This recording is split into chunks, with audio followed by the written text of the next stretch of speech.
Hello, everyone. We are about to start this Afterwork. Welcome.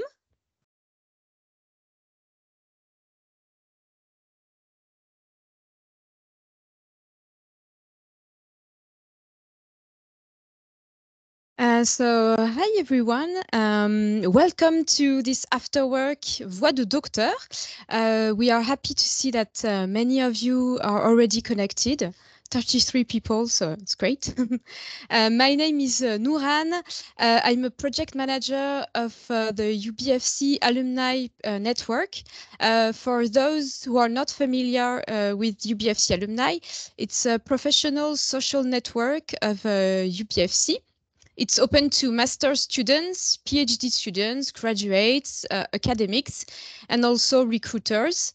On this network, we offer support during your studies and also after your studies, with many tools and resources, such as advice articles, information, career events, a mentoring program, and also a career center. So if you are a master student or graduate or a PhD student or graduate of UBFC, we encourage you to join the network. You are more than welcome to join us and to make the most of the benefits the network offers. I usually assist my colleague Candice by hosting these Afterworks Voix de Docteur, but this evening it's a little different. We are very happy to welcome Anne-Clémence Voisin and Lisa Osorio, who will hold this Afterwork in English, and it's going to be dedicated to international mobility. They both work at Euraxess centers, and they are going to share with us a lot of information. They are going to welcome 4 guests. And before letting Candice introduce herself, I'm going to give you a few more information, practical information. So we are together until 7 p.m. This Afterwork is recorded, and you will be able to find a replay on UBFC alumni website in a few days. Make yourself comfortable. Feel free to ask your questions during the Afterwork in the chat box, please. And Anne-Clémence and Lisa and the guests will answer the questions at the end of the event. Please don't forget to switch off your webcams and your microphones. And I think it's all for me. I wish you all a very good time all together. And Candice, I leave the floor to you.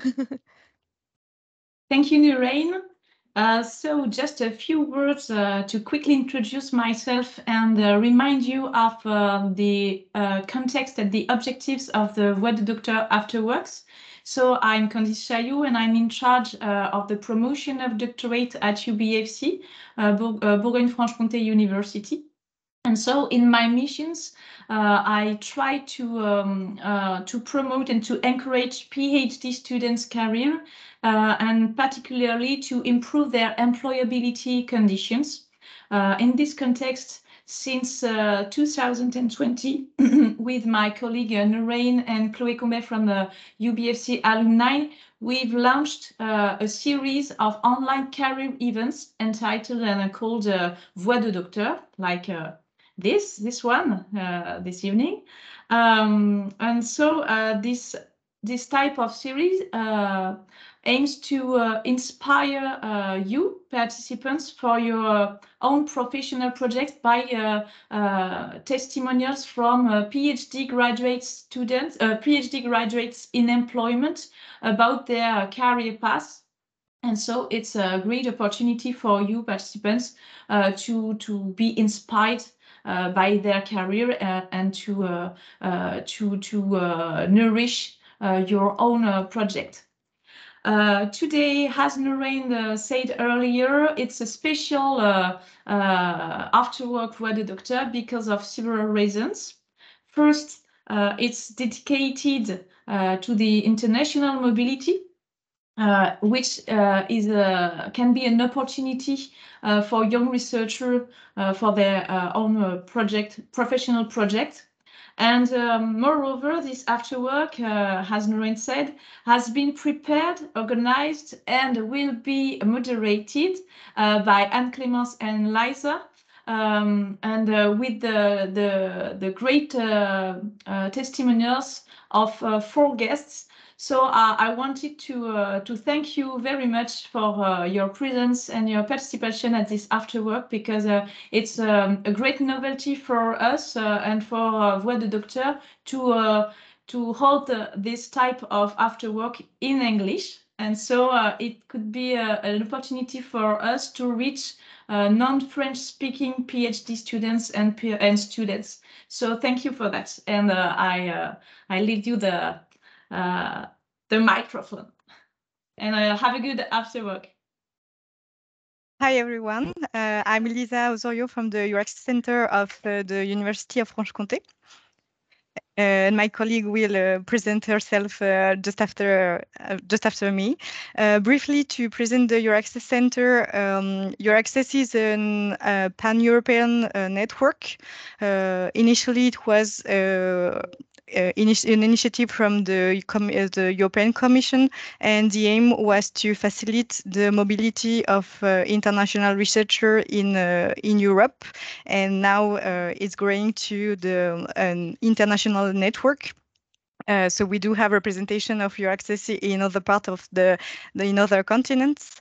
Actually, to speak about the French network, we are here, Anne-Clémence and I, because we are representing myself, the Euraxess Center in the Department of Franche-Comté, and Anne-Clémence, the Department of Bourgogne. But we are actually 45 members regarding universities, community of university, association, and all. And the main goal of the French network, as the global network, is to offer free services to international researchers, which are available to all of the international researchers. We actually speak and work with an international portal, and we do have national portal where you can find some basic information regarding mobility, regarding the visas, residence permits, and also regarding the career, because it's an important topic, especially in research. So you can find a lot of possibilities of job opportunities. So I let you, Anne-Clémence, follow with the specificities of the service we're offering. Yes, thank you, everybody. So as Lisa said, first I will introduce myself. My name is Anne-Clémence Voisin, and I am the referent of the Euraxess Center of Dijon, of Bourgogne. And I think I have met some of the person who are in a conversation, so welcome to everybody. Lisa and I, we do the same. We offer the same services. Lisa in Franche-Comté and myself in Bourgogne. We welcome PhD students and researchers, and we try to help them as we can regarding the visa procedure. Also, we help them to look for an accommodation, and we explain some useful things like regarding for example, the insurance, social security, or taxes. So as Lisa said, all these services are free, and we invite you to to contact us. We will send you some email address and contacts, so that if you need anything, any assistance during your stay in France, or for those of you who would be interested in doing some research stay abroad, for example, because I think some of you are French also, so we can give you some advice in order to be welcomed in another country as well, because Euraxess, as Lisa said, is present in all Europe and begins to be present in all over the world. So I think I said everything right for now. And I will just present the session, because first of all, our four guests, so Victor, Luana, Lina, and Sebastian, will present themselves, and they will talk about their why they came here and their professional choices that led to this mobility. And after, we will let them discuss about some topics they met, and some difference also they experienced.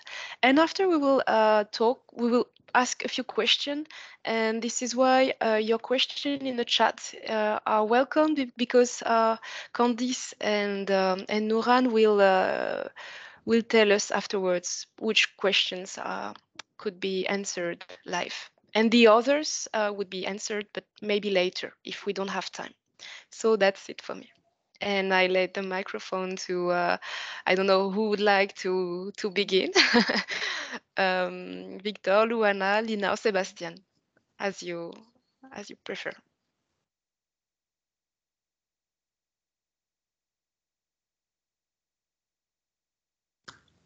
Okay, so I'll go ahead and begin. Welcome everyone to the session. My name is Sebastian Ponciano. I'm currently a postdoctoral researcher at FEMTO-ST here in Besançon. So it's an independent research institute, but that is very closely tied to the Université Franche-Comté and the UBFC. And I came here to do my postdoctoral research, mainly for two reasons. The first being, I really like French food, I like French culture, and France seemed like a very good option for an additional period of time after finishing my PhD.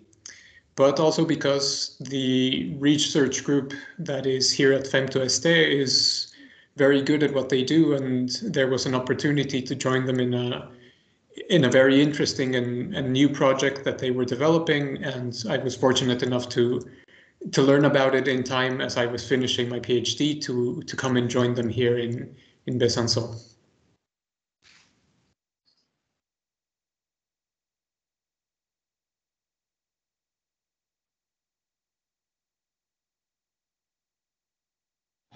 Okay, probably I can continue. Well, welcome everyone. My name is Lina. Well, as Sebastian said, the reason why France is a really good option is because of the lifestyle, the culture, the food. So there are several reasons why I'm here, but mainly for the lifestyle and the culture. And I'm a physicist. I did 5 years as a postdoctoral researcher, 3 of those in Mexico and 2 of those in the UK and United Kingdom. And currently, I just in this transition moment between working in as a postdoctoral researcher in academia to working in another kind of environment, another projects, different kind of projects. So I decided to start my own business based on artificial intelligence algorithms, a little bit of natural language processing. So that's what I'm doing now. I'm just currently working on my own startup, and also deciding what are the next steps for me, including looking for a job, but in industry. So that's like my current scenario and why I'm here. So I guess I'll be next. Hi, my name is Victor Pretti. I'm a postdoc at UB, so Université de Bourgogne. Yeah, I didn't actually choose France. France chose me. So I had this. So my PhD advisor have this agreement with some universities in France. Is this project that they have a grant that my PhD advisor selects whom is going to be to go on these postdocs, and he asked me if I wanted to be one of these people that could go, and I said yes, why not? I didn't have any other other postdoc lined up. I thought, okay, this sounds like a good idea. I didn't know much about France. I am the kind of person that don't like to in the sense I don't like to search that much because I prefer to experience the things myself. So I came with not a lot of knowledge from the French culture and French, I don't know, language even.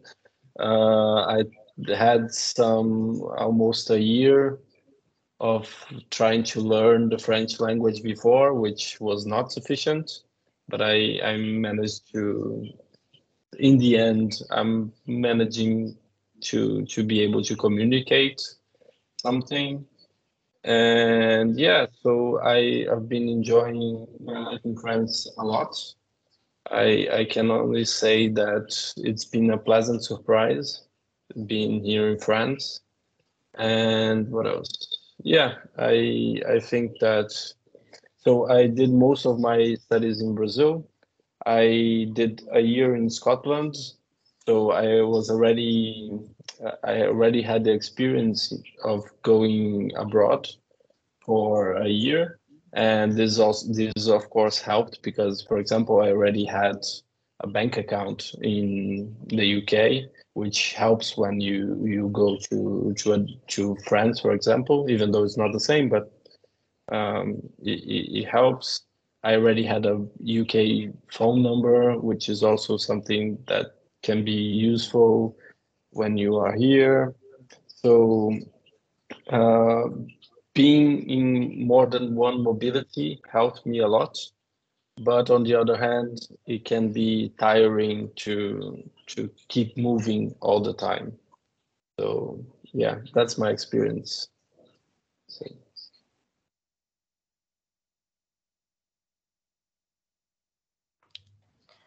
Hi, my name is Luana. I'm Brazilian. I'm 26 years old. I'm an architect. I've been in France since February, and I will stay here until the end of December. That means 10 months in total. I came with a work holiday visa, which is intended for young people up to 31 years old. I came to accompany Victor, but also because it would be an excellent and unique opportunity to live in another country, have different experience, and get to know French culture better. And since I had an informal job in my country, I didn't have much to lose, so I decided to come. When I arrived, I continued to work for the same architect that I worked in Brazil as freelance, but during this time as home office. Moreover, in the beginning, while I was learning French, I worked as a babysitter for a French Brazilian family. After a few months, I started to work in a hotel where I've been working until this moment. At some point, I tried to find a job as an architect, but after a few attempts, I gave up because there would be too many adaptations, language, local legislation, software, etc., to leave the job for just 3 months. So I realized that it wouldn't be advantageous for the employing office. That is one difficult of staying in a country for such a short time. But I'm okay with my current job in the hotel. The people there are nice. It's fine. So within a month, I will return to Brazil, and there I will probably return to work as an architect. But for sure, this experience opened my mind to other possibilities, even within architecture. Now the plan is to stay in Brazil. I really appreciate being able to live in many different countries, but it's hard to move frequently because in my career, I need to create a network and this takes time. And besides, the rolling process of adaptation, and that includes learning a new language, it's a bit exhausting. Then when you are already integrated in that place, when you are already enjoying your routine there, having to leave is sad. Well, I loved my time in here. I think I enjoyed it a lot. I learned about the most varied subjects. It was amazing. I'm missing Brazil, but I'm also already missing France.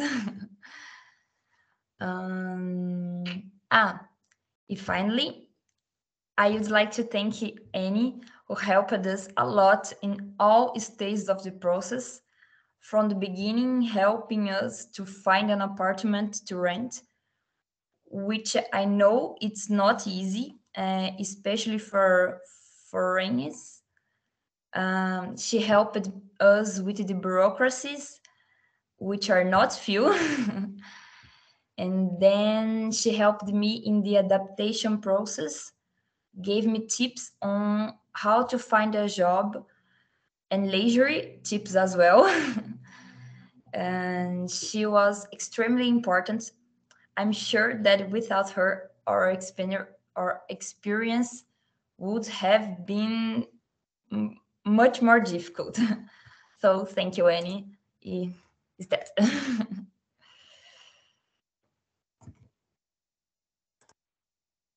Thank you to you for the four of you. And okay, what we were thinking was maybe to share your experience as well, because, for example, Lina and Victor were in the United Kingdom for a while, so maybe you can compare the way you were welcomed, or the way your work environment maybe in the UK, and compare it with France, for example, and from maybe Mexico, maybe Brazil. It can be interesting to compare your different experience, and just to remind you, to all the participants, if you want to share something, you have to write it on the chat. Thank you. So if you have any point you would like to discuss, you are mostly welcome, the four of you. Thank you.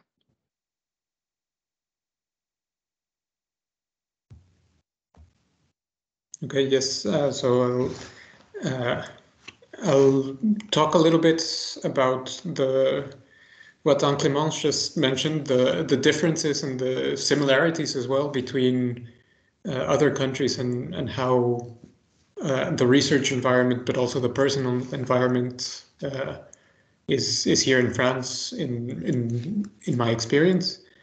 So I did most of my studies in Mexico. I actually did my undergraduate degree and my master's degree in Mexico.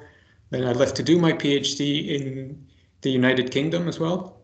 And there is a difference in not only the lifestyle, but the way people socialize. So the work environment changes a little bit, simply because there's not as much of a culture of connecting with people and trying to be as open with them, shall we say. And that's one of the things that in the end made me not consider the United Kingdom for a postdoctoral research stay. And after finding the opportunity to come to France, it was very clear that it was something that I personally would enjoy much more because it was closer to what I was familiar with from Mexico. It's another Latin-speaking country, and the environment in general is much different. So here I found that even as a foreigner coming into a research group that is mostly French people, but that there are also foreign students, everyone was very welcoming and everyone was very friendly from the beginning. They made it a very easy process to come to a new country, a new city, a new job, and to really feel welcome, to feel like there was someone to ask for help, which I think is something that is always very important to be able to feel that you have when you're making so many changes, and so many of them are big changes.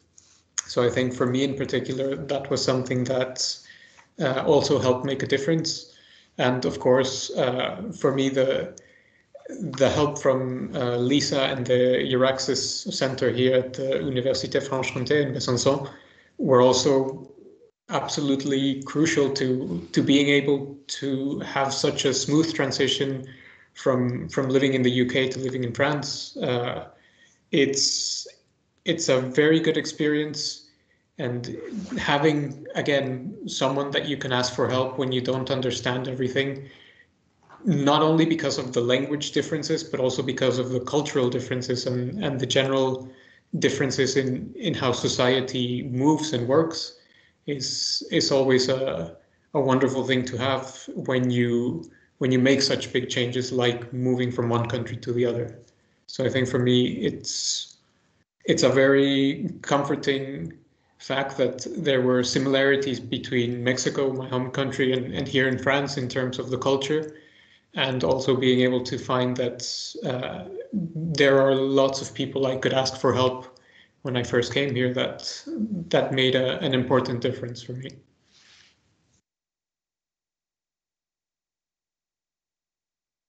So I can also comment on this.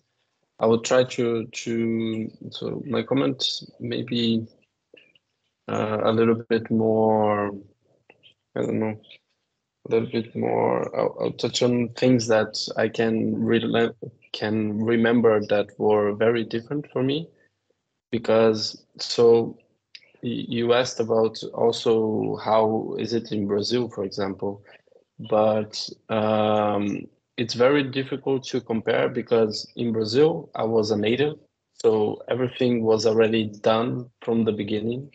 Like I already have everything done since I was born. And in the UK, I went as a PhD student, so I was a student, and that changes a lot. And in France, I came as a postdoc, which is very close to a student, but not a student. And since my grant was from Brazil, I also didn't have. I was also not a working person for France.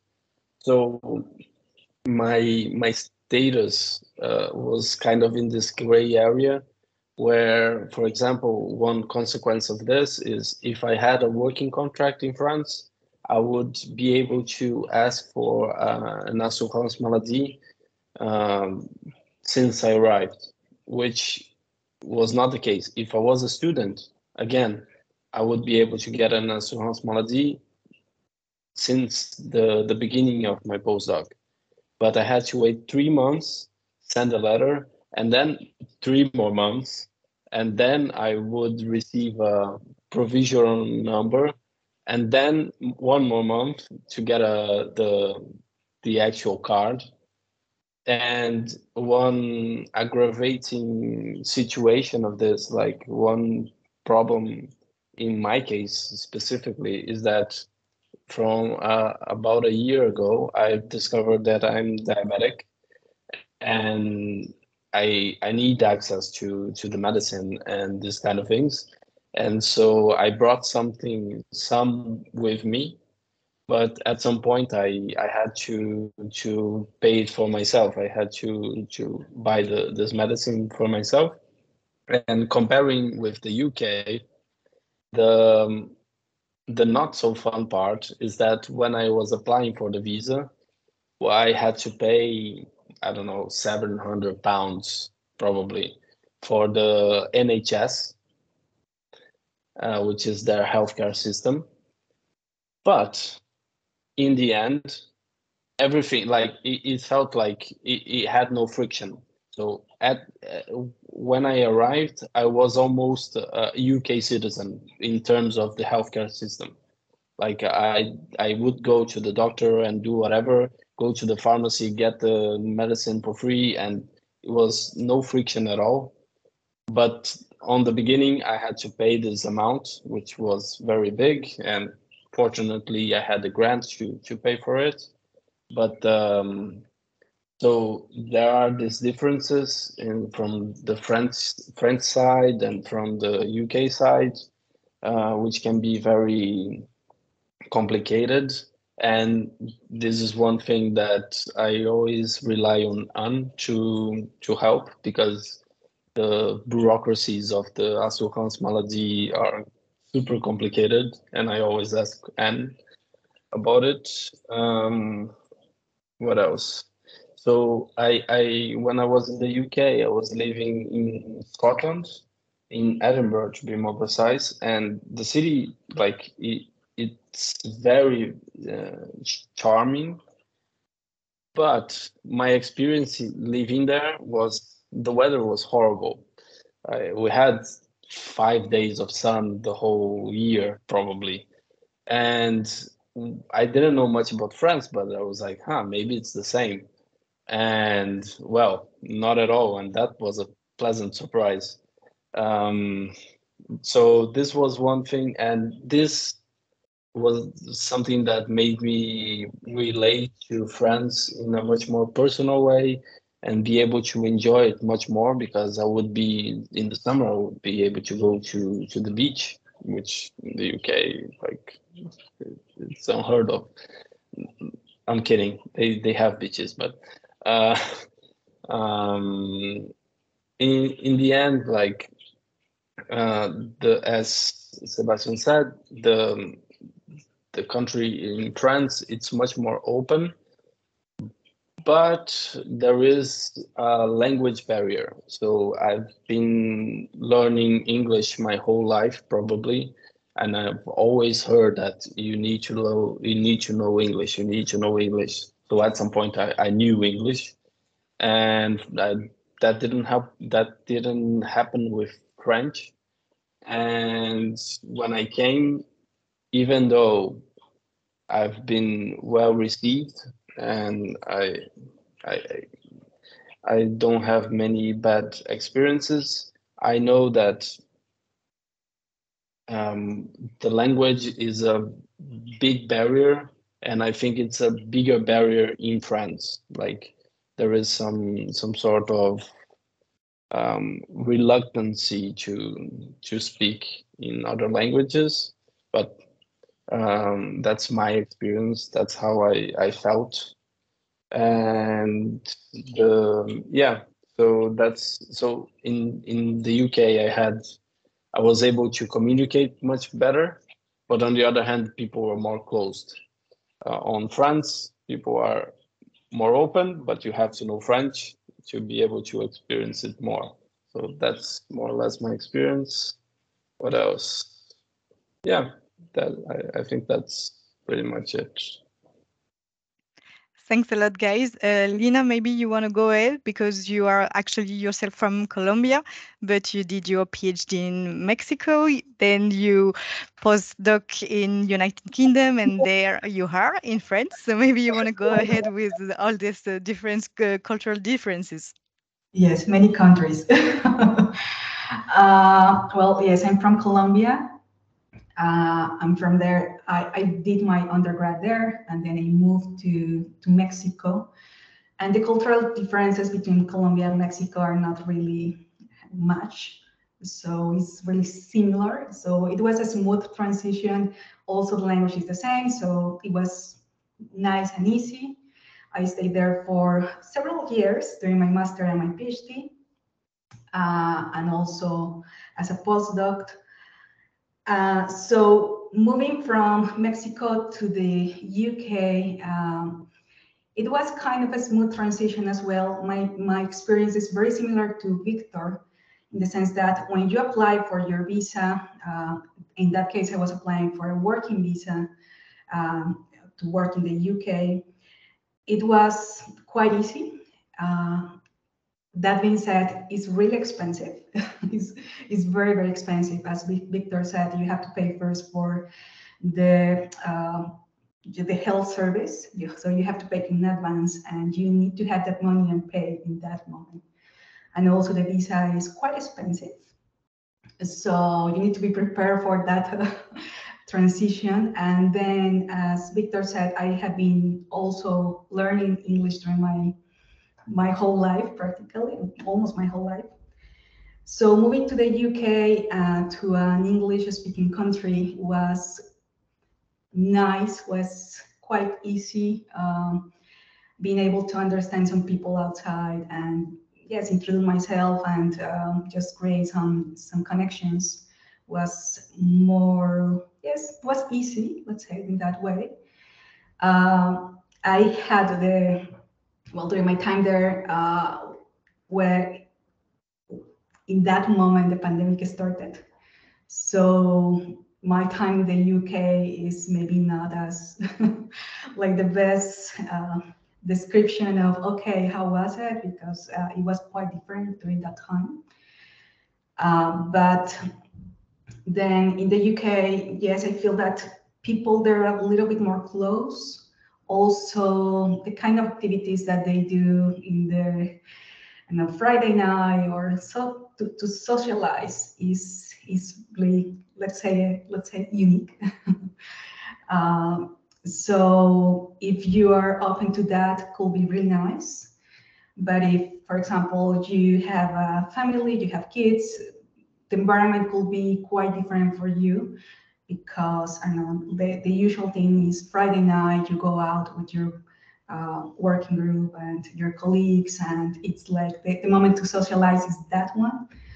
So maybe if you have a family or if you have other activities during the day that doesn't involve going out to a bar, could be quite difficult, quite challenging to interact with your colleagues outside the working space. And then I have been in France before many times.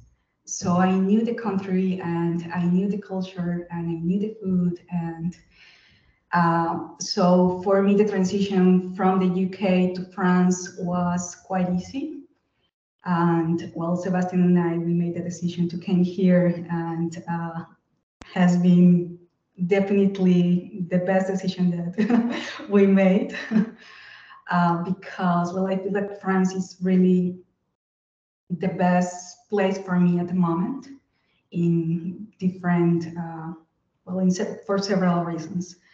But also the transition from the UK to here, when I arrived to France, I I wanted to learn French during my whole life, but when I arrived, I didn't know any French.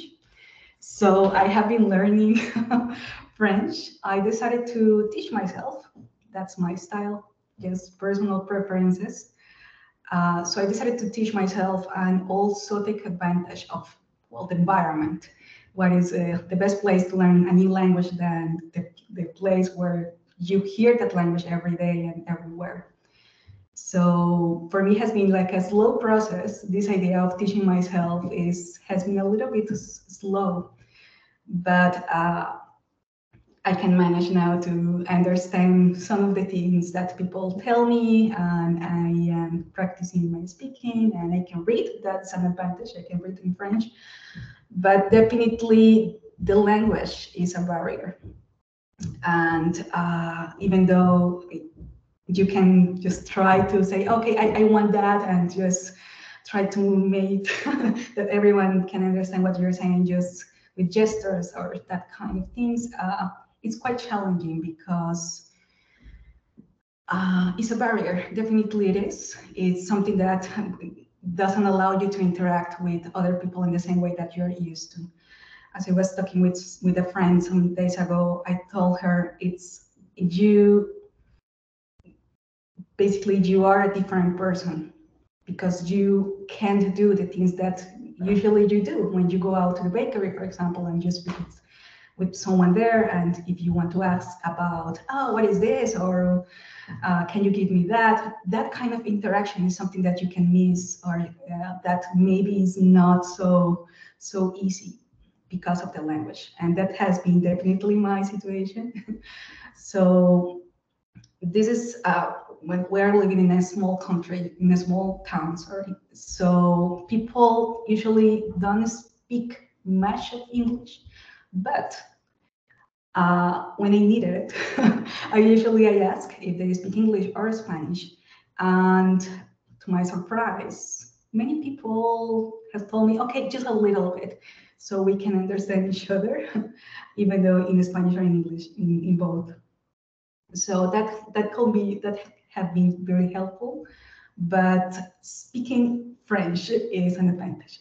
So my recommendation is if you want to come here and do, I don't know, your studies here, definitely studying French beforehand could be really, really useful. And the last point is bureaucracy.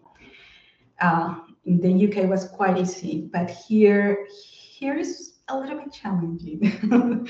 My suggestion is be prepared for things taking a little bit more time, a little bit longer than expected. In my particular case, I had to wait almost 1 year to get a working permit. So it's 1 year of not being able to work. And also, well, it was due to the bureaucratic system and some mistakes. So I had to wait all of that time. And also that meant that I didn't have any help, like the insurance malady, I didn't have it during all of that year. And just recently, I just got my this number, the number that you need to start all the process for the insurance malady and all of that.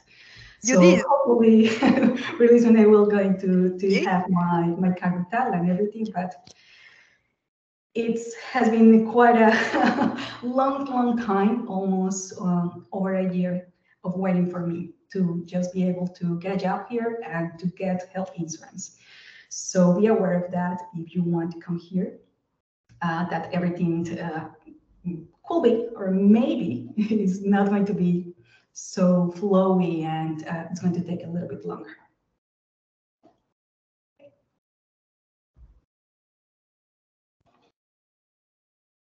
Thank you, Lina, for sharing this. And talking about language, learning the language, I would like to ask this question to also to Luana, Victor, and Sebastian. How was it to learn French, and which tools, how did you get into the French language, and how did it help you? And now, what's your situation with the language? Are you still struggling, or now are you able to work, for example, in French? And do you use the French language at the lab or at work as well? It's the question I would like to ask you. Yes, and also what are your tips, if you have ones, in any case, to help any of the person who are seeing and participating to this event, just to help?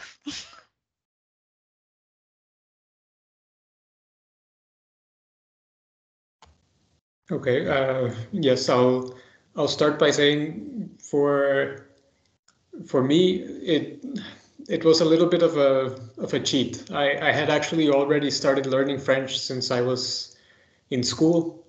So I studied French for 5 years, and then I never used it for something like 10 years after that, until I came here to France. So yes, for me it was a little bit different than for Victor or Lina or Luana, in the sense that I already had some grasp of the language, and it really does help to try to make things smoother if you can communicate with the people in the language that's theirs. It makes them feel, I guess it makes everyone feel a little bit more comfortable when you hear your own language and you communicate with someone like that.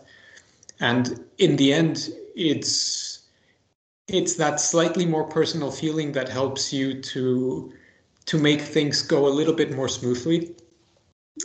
So yes, I can just reiterate the point that if you can learn the language of where you're trying to go to before you actually go there, it really can be something that seems very little, but can actually make such a big difference in what experience you have, and not only in the experience that you have with other people, but how you process and you take that experience as your own. It helps you feel a little bit more connected and not so isolated from the start. So I can definitely reiterate that point. And I think now that I've been here in France for almost a year and a half, I've definitely felt that being surrounded by the language every day has made a big difference, even from knowing just a little bit of French and being able to communicate, to now being able to hold a professional discussion at work in French and to be able to communicate with people in French makes a difference, because it makes everything flow a little bit more smoothly. You're in research in academia and in the field I'm in, it's very common for researchers to also know English, simply because that's the language in which you write your articles, you go to conferences, and you have to have that additional language in your domain. But it's always so much more helpful when you can communicate with people fluently in their mother tongue, and it makes a difference in very subtle ways. But it's simply being able to carry out a conversation without having to stop and worry about saying one or two words in another language, or having to try to balance how much of the conversation you can follow and how much you can actually contribute to, because you don't feel comfortable with the language. It's a very important point, and I think for me now, the time I've spent in France has definitely made it much more comfortable to be confident in myself to go into any environment, be it personal or professional, and be able to interact with people in French without having to worry about making mistakes or not understanding absolutely everything that's said in the conversation. And I think that would be my biggest tip, is to simply try to push yourself a little bit, to not care so much about making mistakes, and simply making the extra effort to try to use the language. And the more you use it, it really does become easier for you to think in French and to understand more French. So it's, yes, the tip that I have.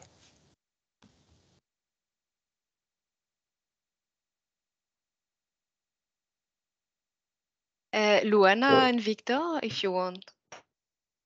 Do you want to say something, Luana? No, I wanted to hear you about this language because I saw the difference The as well problem from the is- beginning to now. And in Dijon, for some of you participants who are in Dijon, that can be also helpful to learn, to know where to have some French courses, for example. Luana, you were the best to find the good French courses. So if you want to speak about that as well. Okay, I will try. The problem is that I don't speak French so fluently, but also I don't speak English fluently. So the language is a problem for me. But I will try. Before arrived in France, me and Victor, we did 10 months of class, French class. But when we arrived, the impression was that we didn't know nothing.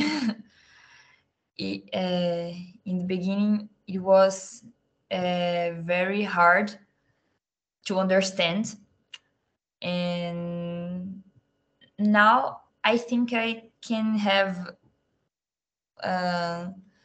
simple conversations. I speak French in my work, but always small conversations.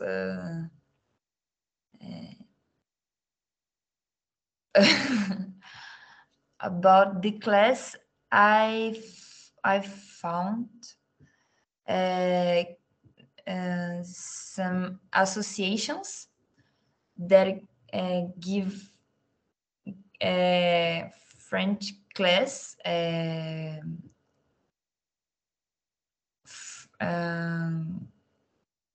that For free, no? Free. One of them is called Cesam, CESAM. It was the first place where I did the class. But when I found a job, I have to change because I had the class during the morning, but now as how I work during morning and afternoon, I had to have class during the night. So I found on a place that called Maison des Associations. The class is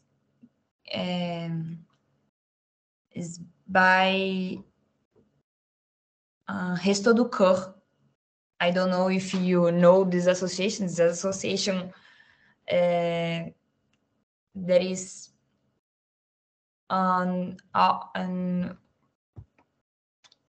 in many cities of France. Is a national association, I think. And here in Dijon, they give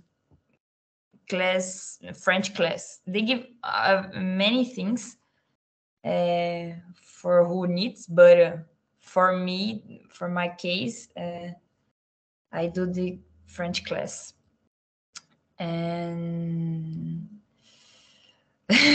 it's hard to say in English because I think in Portuguese after I think in French, and after I think in English. So I'm sorry for the delay.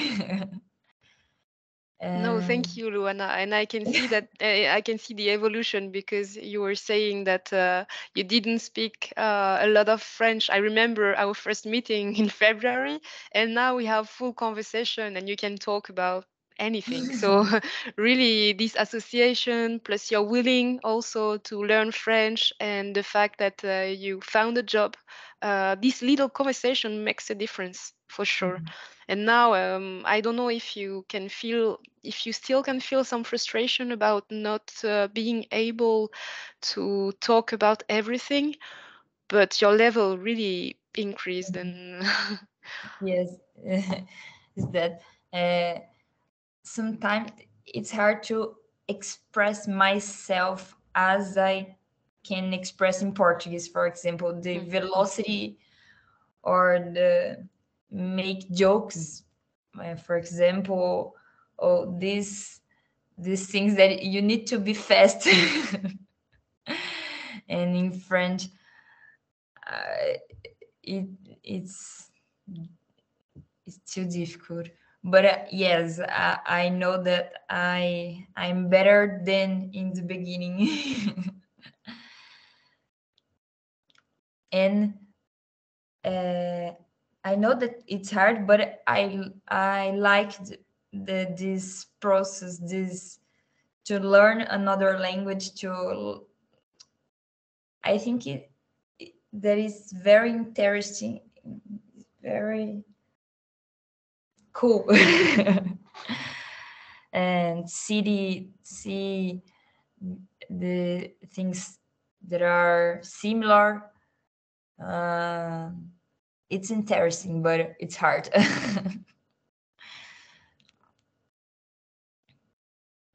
Victor? I think I kind of lost in the question, but just to give some tips of how I learned French. And as Luana said, when we arrived, I felt like I didn't know anything. Like it was completely different from what I was learning. Up to, I would say, 2 months ago, probably, which is 10 months of me staying in France. I would still say that I didn't know nothing, like I didn't know anything. But one thing that helped me from the beginning, so Luana, she did a lot of these classes in these associations, and which helped her a lot. I was a bit lazier, and like, for me it was hard to go to work in this very something that, so my work is learning and progress and trying to do this kind of things in my head, and going to class after work was something that it requires a lot of willpower, which sometimes I don't have. And but what helped me a lot, I felt that I was progressing in a very consistent way, was that I found this class from the university, and it was not very expensive because it was in the university, and it was one time a week, just 1 hour and a half. I know to really learn the language, you need to do a lot more. So, for example, one thing that helped me in this, once I already became comfortable, was trying to read books in French. This helped me.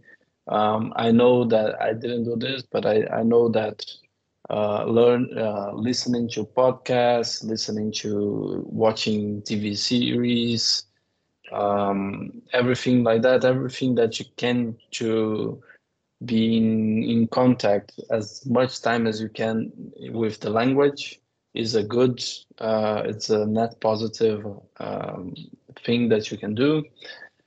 And yeah, so these kind of things are the kind of things that I know can be helpful.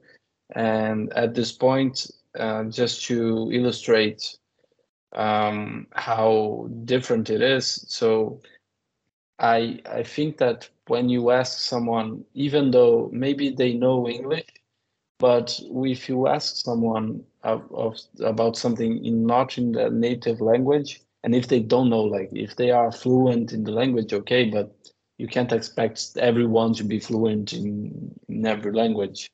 So maybe they will know some bits of other languages, and what happens is the person is going to respond to your question, but probably not going to be like elaborate on the answer. Like it's not going to be a full answer and try to explain what. So for example, for some wine, it's not going to try to explain the history of everything that he knows or maybe where it comes from. It's just, oh, this wine is this. Like it tends to be more concise. And if you know the language, you can enjoy it much more. And that's my experience whenever I'm trying to do these things especially if I'm further away from a center. So Dijon, Paris, this happens more. So if you are trying to do something more to the countryside, probably you need to learn a little bit of French, like to be able to understand it at least. Yeah.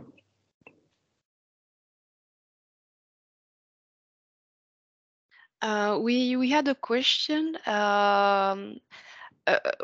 regarding the comfort zone and the fact that you have different experiences, and some of you stayed a longer time abroad, and for Victor and Luana,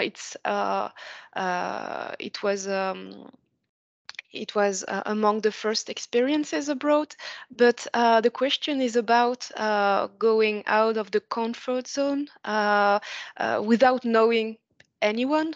And okay, you are a couple, so at least you are the two of us for each couple. So that can help as well, feeling more comfortable. But as also you had some experiences abroad, for example, Luana in Argentina, or Victor in I think you were not with Luana, also in the United Kingdom.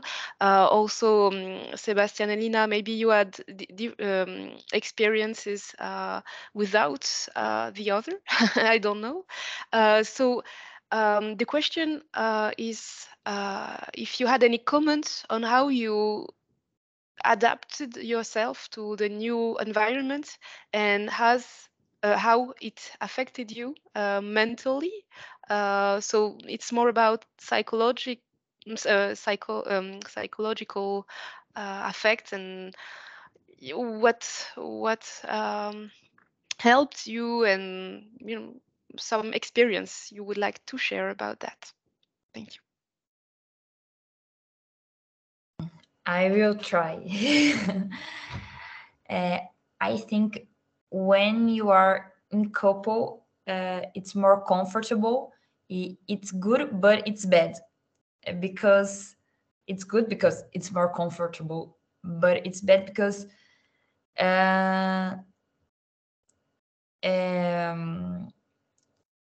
you,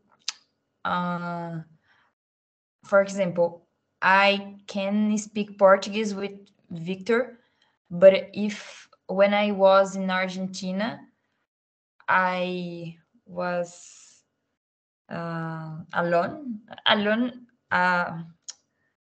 I have other students that lived with me, and that was a good point, because I was not alone in the house. But you need to interact. You need to speak in the case Spanish, you need to speak Spanish. You need to, so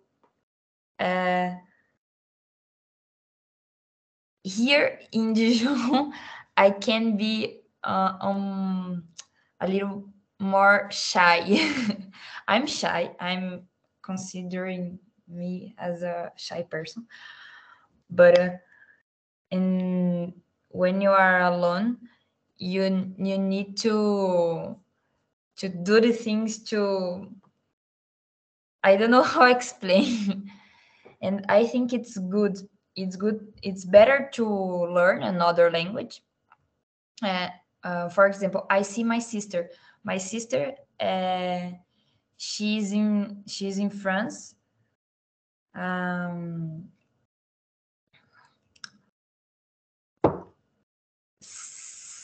Since 2 years, and she came alone, and now she's super familiarized.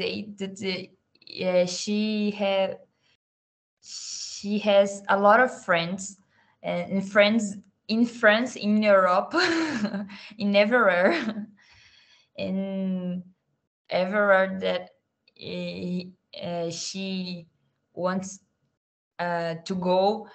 She has a house to sleep, for example, and it's a very different experience. I think it's a little more, it's a little harder, but you have to try.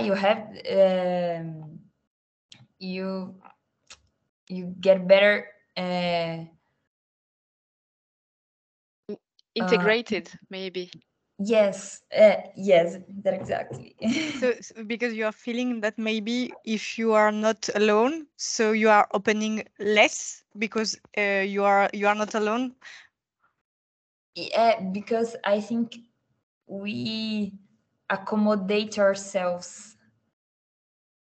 I feel that how it's comfortable, we accommodate. So you found a new comfort zone, yes, being a couple exactly. abroad. And any other comments, maybe about, we were talking about socializing, maybe at your work, you, for example, for the four of you, how was it to get into a new team of work? And sometimes did you feel that this struggling with the fact that you are far from your family, far from your comfort zone, also influenced your work? And if you, how long did you need to adapt yourself, and how long did it take to feel more comfortable in your actual life? Yeah, and Lina, could you maybe start also, because you are you are a woman in a scientific world, because you made your PhD in physics, so you were actually also a woman in a kind of man's world, let's say.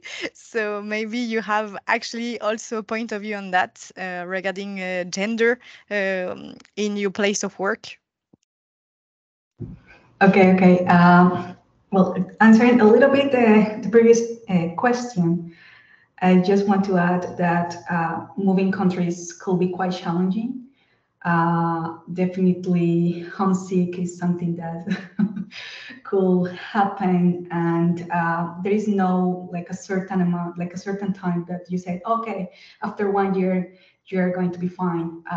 But it's more about how open you are to adapt to the new environment, and how open you are to, yes, being out of your comfort zone and not knowing exactly how everything works, and maybe just don't have any friends, or yes, it's more about adaptation, about being open to the new opportunities and everything that is coming to you. but definitely homesick is something that is quite present, and I have been away from my home country for several years now.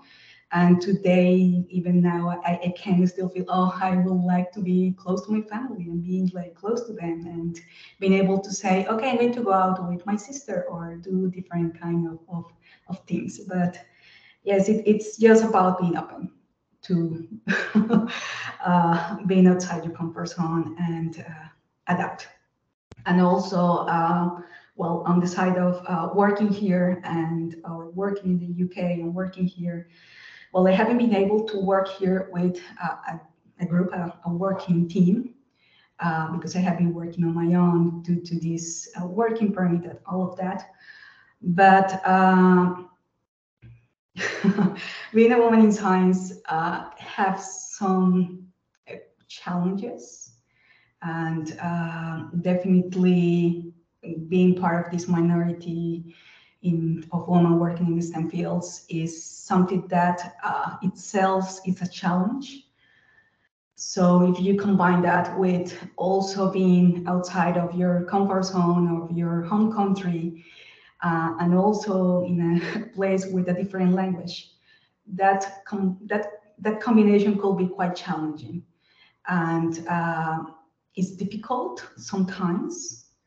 But again, at the end, it's mostly about if you're open to the experience, if you're open to learn new things and do things in a different way, and just not trying to say, okay, this is how I used to do this and this is how I'm going to do it, or this is how is the right way, because you are in a different place, in a different country with a different culture, and that is going to change things, but also at the same time opens your mind a lot because you learn different things, and that is, for me, that is something really important. You change a lot due to all the experiences that you have, but I think that if I just stay, for example, in Colombia, and now here, I'm a different person because I have experienced a lot of different things different from my home country.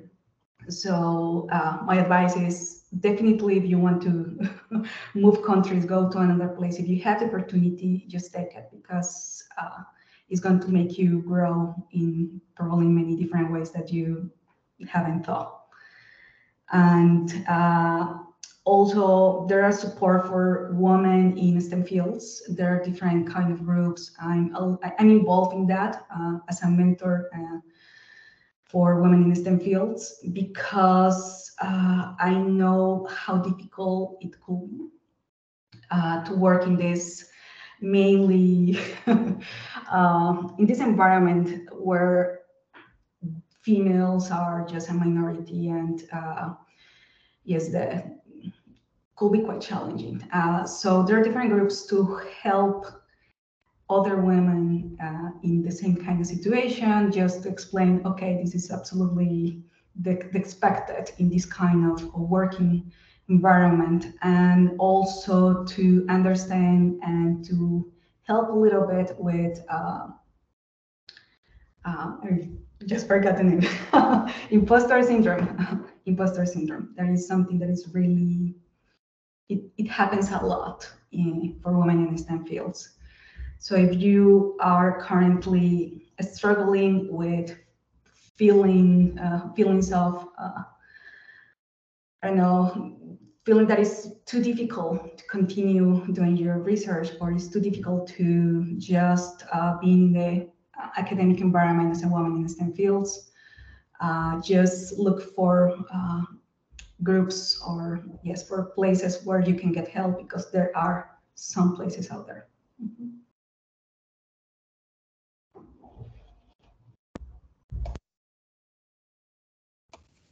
Thanks.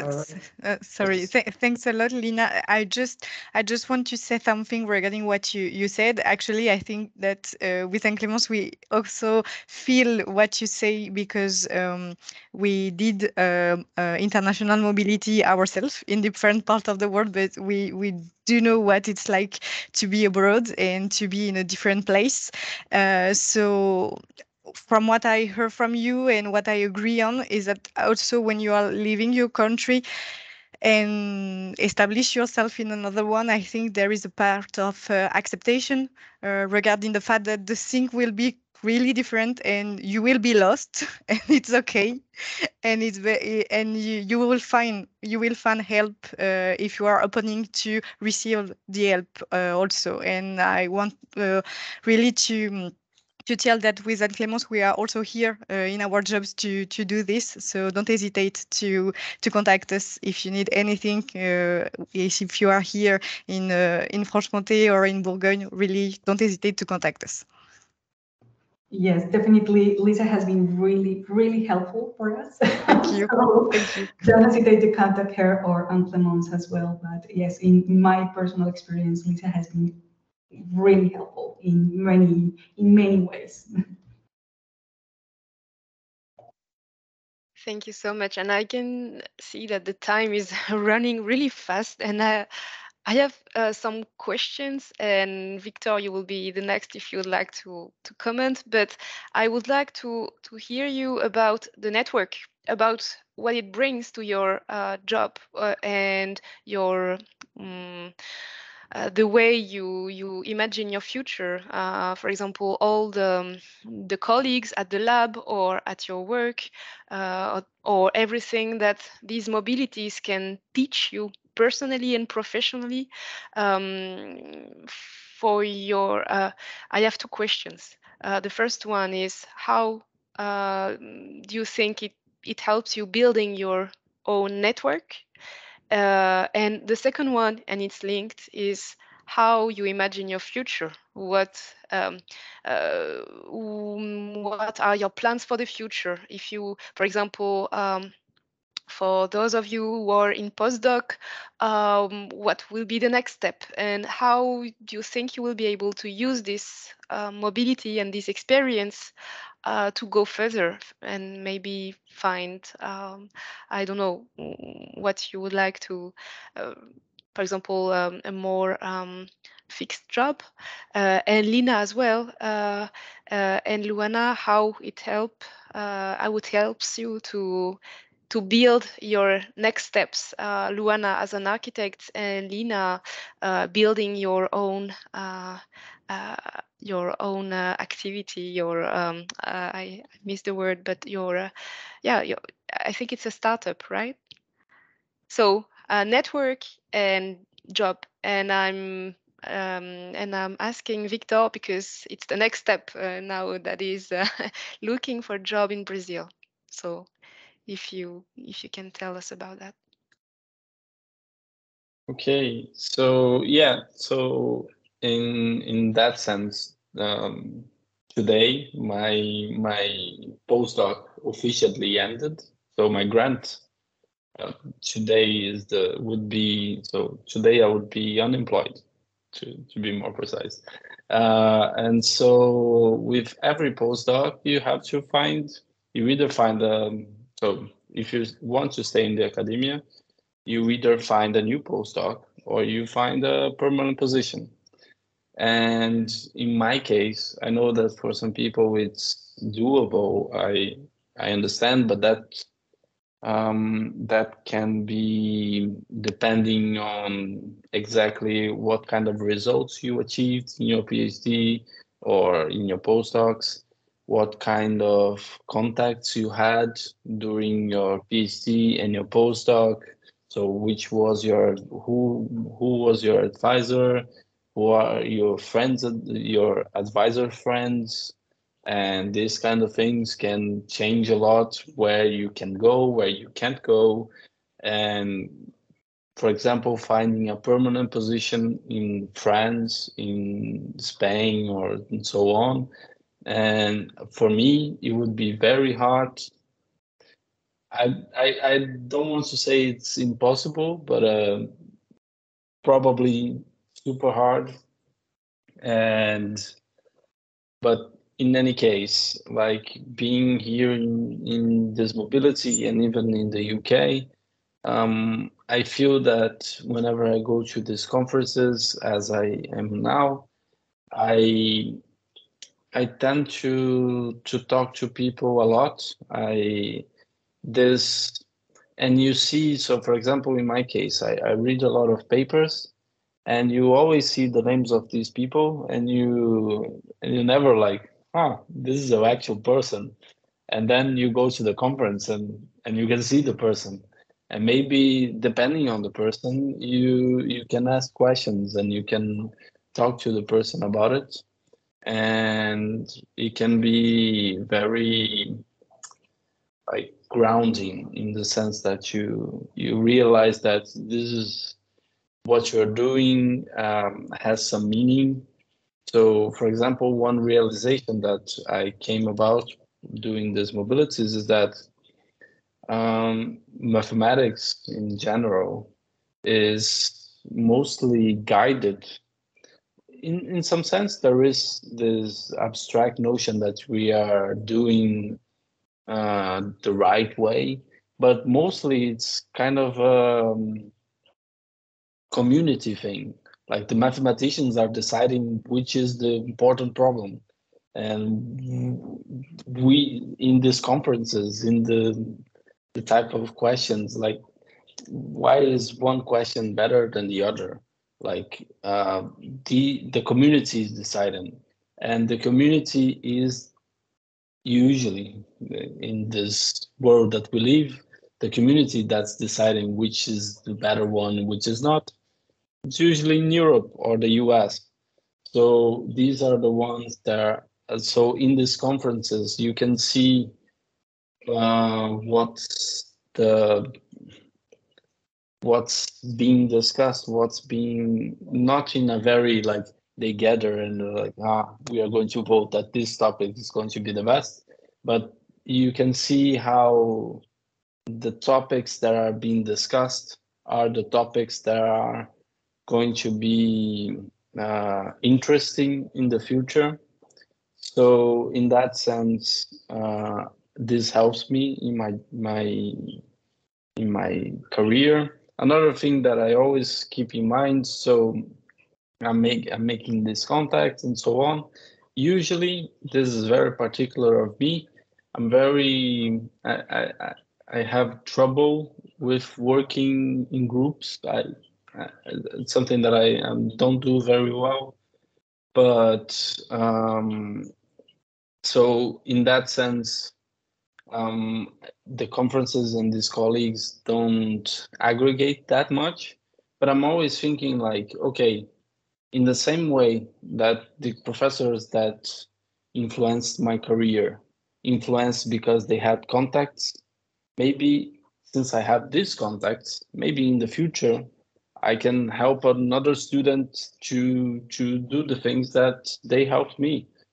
So in that sense, I can try as well. And yeah, I think that's more or less my answer.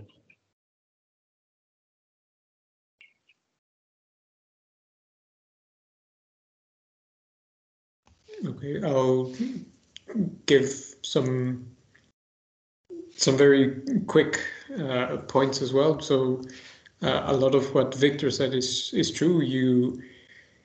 You make these contacts, and for me it was the case that I came to this mobility because in the network that I was immediately involved in during my PhD, there was someone who had a contact. And it's very true that you try to build your network not only for yourself, for what those opportunities that you can get from having contacts could be, but also because in some moment your network might be useful to someone else. So I think that's a very, very true point, and I think it's in academia it's very important to be aware of it, that you're not only making a network for yourself, but to potentially help other people. So for me, it's also important to try to expand the network beyond just the group that I work with, because it's a small group. But the thing is, you try to use other people's networks to expand your own. In that sense, for me, I know that the next step is definitely not staying in academia. I'm not going to look for another postdoc after the one I currently have. So I know that building that network and getting to know not only people inside the research community, but people that are associated on the outside of the research community, even people like the equipment providers or the material providers, is important, because I know that I'm going to be moving towards that part of the area of more industrial and more applied, perhaps, projects. So for me, it's important to be able to build those networks, and in particular, this mobility here in France has only served to confirm the fact that I like France. I like the lifestyle. I like the language. I find the people are warmer and welcoming and are something that fits in with my current comfort zone, which is something that Lina and Luana also mentioned. And for me, the next natural step is to try and see what I can find in terms of a job or some other opportunity to continue having this experience in France. So I think, yes, it's a very, very brief comment on what the question that Anne-Clémence made is basically a short answer to not go on too long.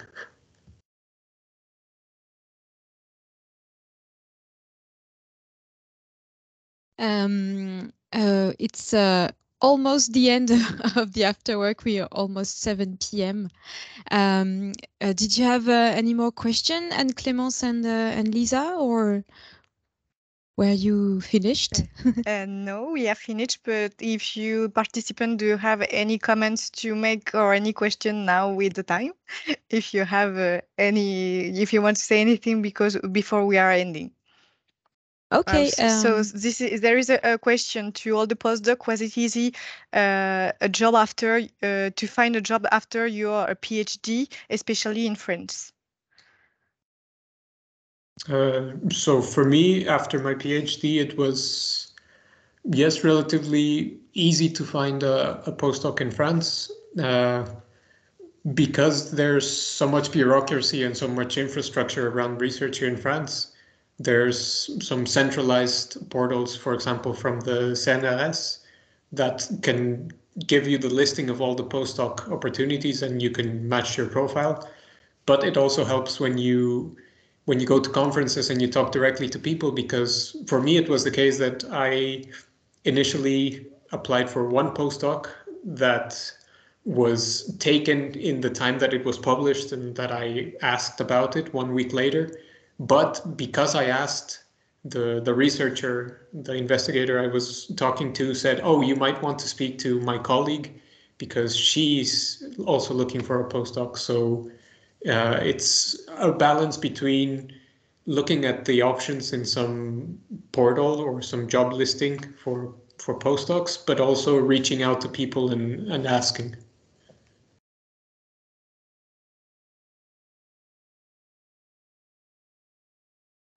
I don't know if this is exactly the question, but just because I'm reading it and it's like it was easy to get a job after your PhD. So maybe the question is not getting a postdoc, is getting a job just in general after a PhD. And I must add that if you are able to recognize what are your skills after your PhD, it will be quite easy to adapt your skills to find different kind of jobs out there, not only in academia.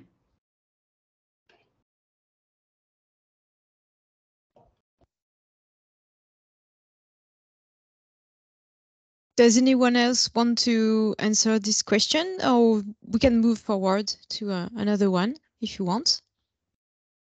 I can do a brief comment, just that So as Lina said, if you want to do something outside of the academia, I think I have this impression that's much easier. But if you want to stay in the academia, it can be hard. It can be problematic.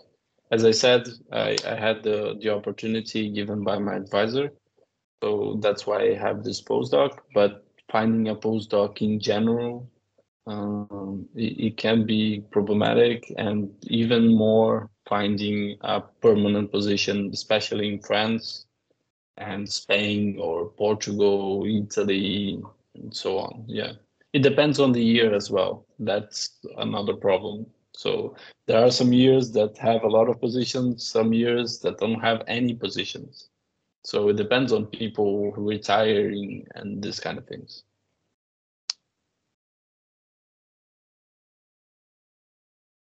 Okay, thank you.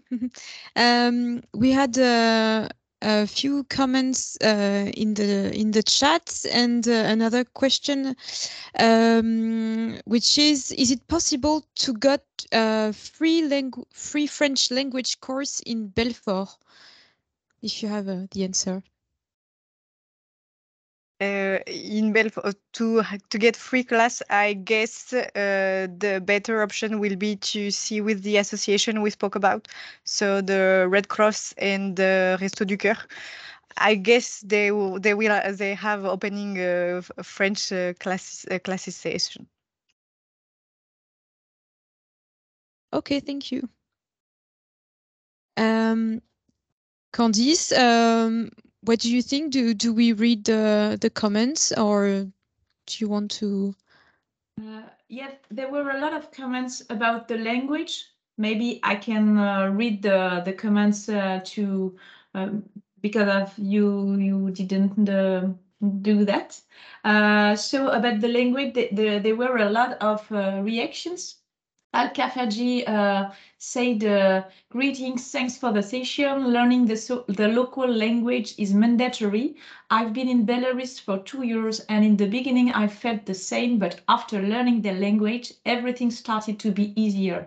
To be able to learn a new culture, you need to learn the language. So you answer to this type of comments all along of this event. Mohammed said, the biggest problem I found in French classes in France where they were teaching in French. So he gave another resource. It gets so hard for me to learn from conventional lectures. So for me, YouTube was more useful, especially this channel, French with Alexa. Lisa, you added a link of Inner French website on the chat too. Wissam, in addition to the above advice, I recommend the channel Easy French on YouTube. It's mostly French conversations and things you hear in the real world.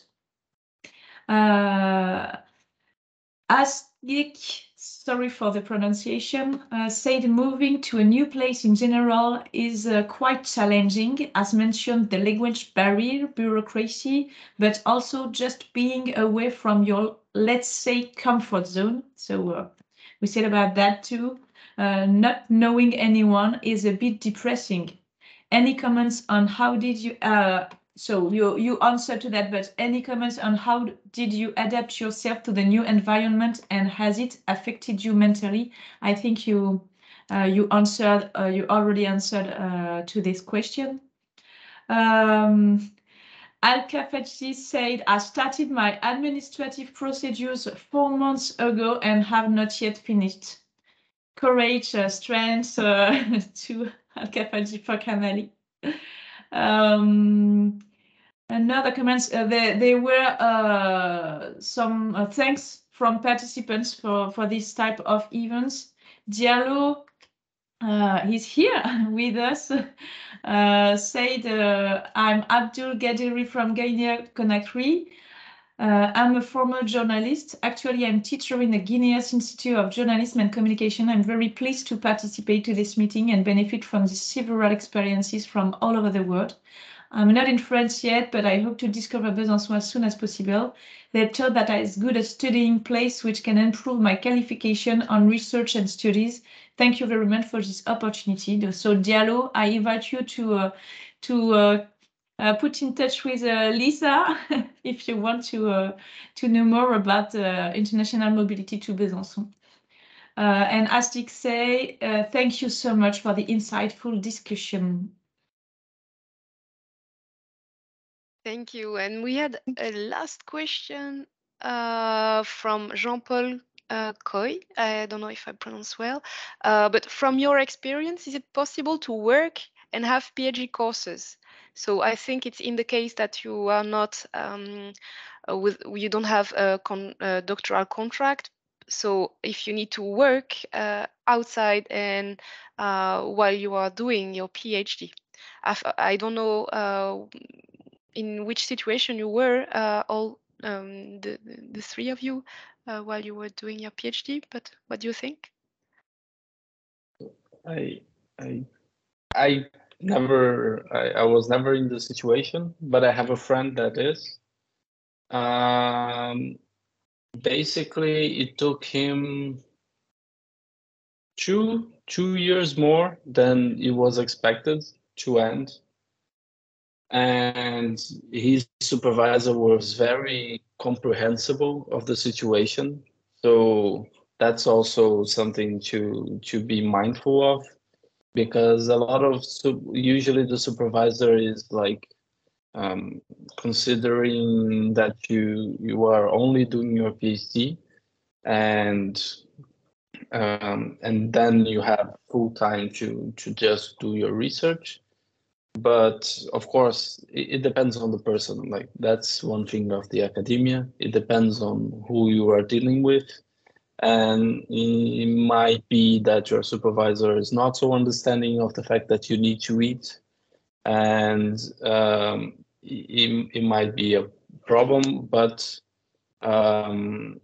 so my wrap up of the answer is, it might be possible. Expect that you might not take the same amount of time to do the process, because you have less time to do research and the things that you need to do to finish your PhD. But it is possible. I've seen it being done. And yeah, so if it's necessary, I think it can be done. I would like to add something really quickly, and is definitely, I agree with Victor, but also be aware of some of the rules in some countries. In some places, if you are doing a PhD, you are a full-time student and you are not allowed to work.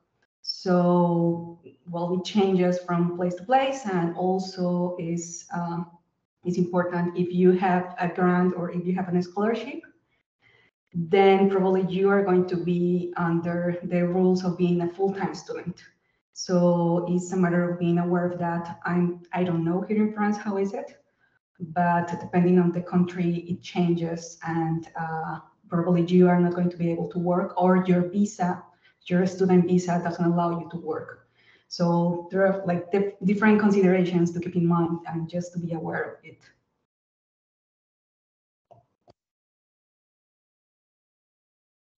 Thank you very much, Lina, for mentioning this. We will finish with it because I think that now the time is over. But in France, with a student visa, you can work till 60% of the full-time job during all year. And for citizens from Algeria, it's 50%. So, and if you want to work more, like full-time job, you need to ask for work authorization, so to the prefecture. So you need a special authorization. So just keep it in mind, and it's for most of them, it's 60% of a full-time job.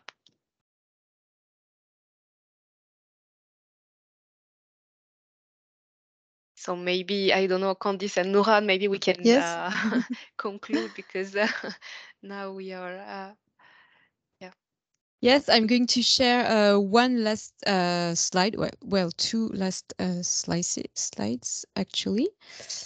So thank you everyone for your participation and your attention. Thank you for attending this event. It's our first English-speaking event, so it was quite a challenge for Candice and I. And a big thanks to Anne-Clémence and Lisa for hosting this event. You do it perfectly. And thank you to our 4 guests for sharing with us their experiences and for their kind participation. We are going to leave you with our calendar with our next events.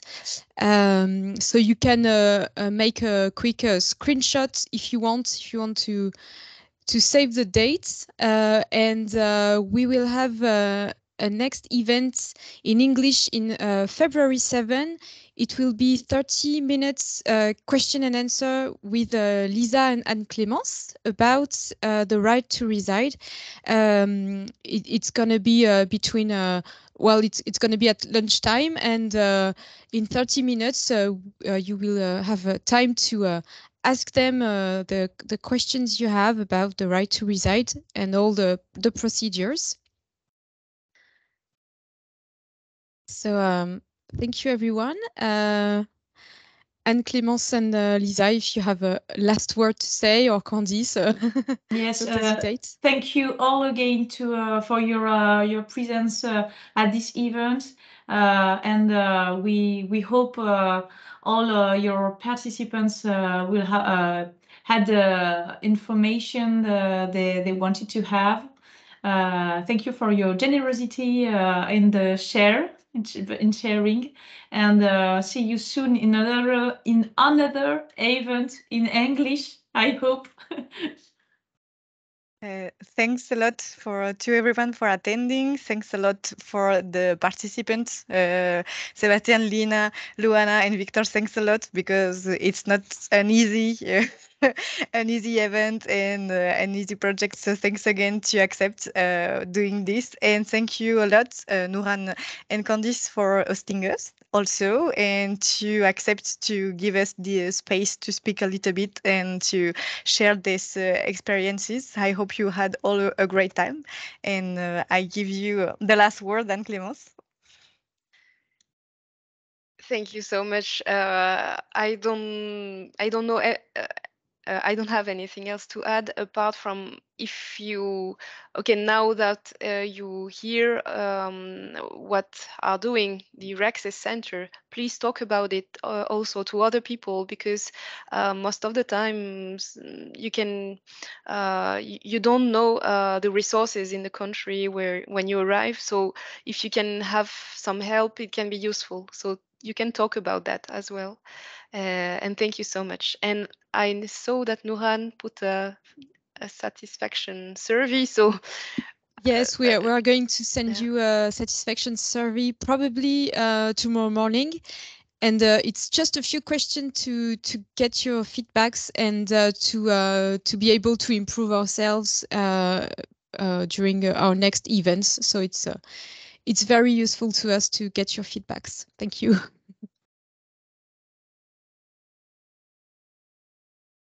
Thanks again, everyone.